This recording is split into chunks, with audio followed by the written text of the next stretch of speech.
Imagine a little girl, only 6 years old, walking into a grand cooking competition filled with world-renowned master chefs. Everyone laughed at her tiny hands and innocent face, but within just 3 seconds, she stunned the entire audience with a dish so perfect that even the judges were speechless. But what shocked everyone most wasn't her cooking, it was the jade pendant hanging around her neck. The moment a cold and powerful CEO in the crowd laid eyes on it, his world stopped. That pendant was the same one he had given to his long-lost child years ago, and now, he realized, the little girl standing there was his daughter. It all began in a city where power, money, and reputation decided a person's worth. Inside a luxurious hotel ballroom, the nation's biggest cooking competition was about to start. The grand stage was decorated with golden lights, long white-clothed tables, and polished silver utensils, and the air was filled with the fragrance of spices and ambition. The audience buzzed with excitement, whispering names of the master chefs who had traveled from across the world.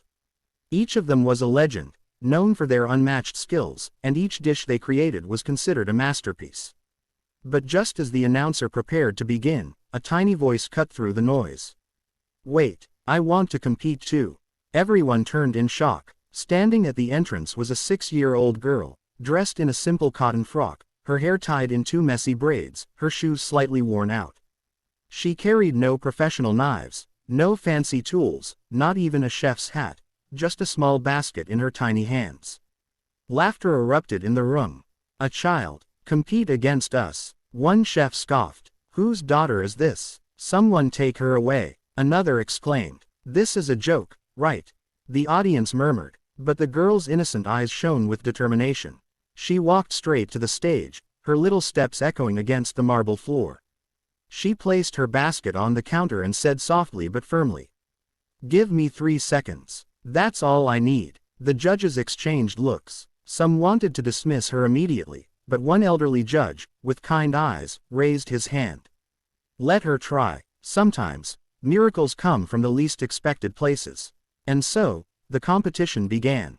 The master chefs rushed into action, chopping, frying, flambeing, moving like storms of precision. Flames rose, pans clattered, knives danced. But the little girl didn't even flinch. She calmly pulled out a few simple ingredients: rice, eggs, and a pinch of herbs she carried with her. Then, with breathtaking speed, her tiny hands moved. In just 3 seconds, she cracked the egg, tossed it with the rice, sprinkled her herbs, and with a single elegant motion, slid the dish onto the plate. The aroma filled the entire hall instantly, overpowering even the most complex dishes being cooked around her. The audience fell silent. The judges leaned forward, curious. They tasted her dish, and their eyes widened.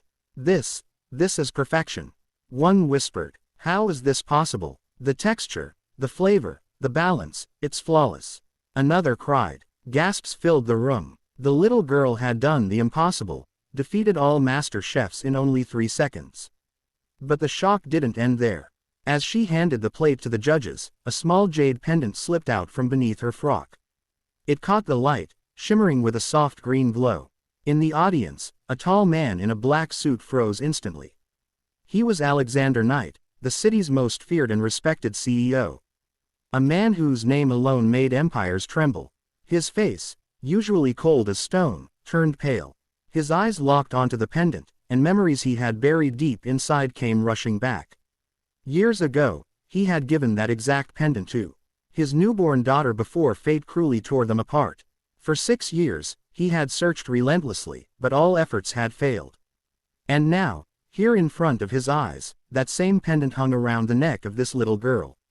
His heart pounded. Could it be? Who is this child? Alexander demanded, his deep voice echoing in the hall. The little girl blinked, startled. "My name is Lily Summers." The surname hit Alexander like a dagger. Summers, the name of the woman he once loved, the woman who had vanished from his life with their child. The room erupted in whispers. Why is the CEO reacting like this? Does he know her? The girl clutched her pendant protectively. This was from my mommy. She said it belonged to my daddy, but I've never met him. Tears glistened in Alexander's eyes, though he quickly hid them behind his cold exterior. Every fiber of his being screamed that this was his daughter. But before he could speak further, the doors of the hall burst open, and a woman entered, graceful yet weary, her beauty faded by years of hardship. It was Emily Summers, Lily's mother, the woman Alexander thought he had lost forever. The crowd gasped again. Emily rushed to Lily's side, pulling her close. Her eyes met Alexander's, filled with both fear and defiance. "You have no right to look at her like that," she said, her voice trembling. Alexander's jaw clenched. "Emily, why did you hide her from me? Do you know how long I've searched? Do you know the nights I've spent wondering where my child was?" Tears welled in Emily's eyes. "Because your world is cruel, Alexander. I didn't want her to grow up trapped in boardrooms and battles, surrounded by enemies waiting to strike. I wanted her to be free to laugh, to dream, to cook like her grandmother taught her." But Lily looked up, her innocent voice cutting through the tension. "Are you my daddy?" The room went silent. Even the chefs, the judges, the audience, everyone held their breath. Alexander's cold mask broke completely. He knelt down, his hands trembling as he touched her tiny shoulders. "Yes, Lily, I'm your father, and I promise, I will never let you go again." Lily smiled through her tears, wrapping her small arms around his neck. "I always wanted a daddy." The entire hall erupted into applause, not for the cooking competition, but for the miracle reunion they had just witnessed. And from that day forward, the little girl who beat all the master chefs in just 3 seconds didn't just become a legend in the culinary world. She also found the father she had been searching for, and together, they built a future filled with love, family, and dreams that no one could ever shatter.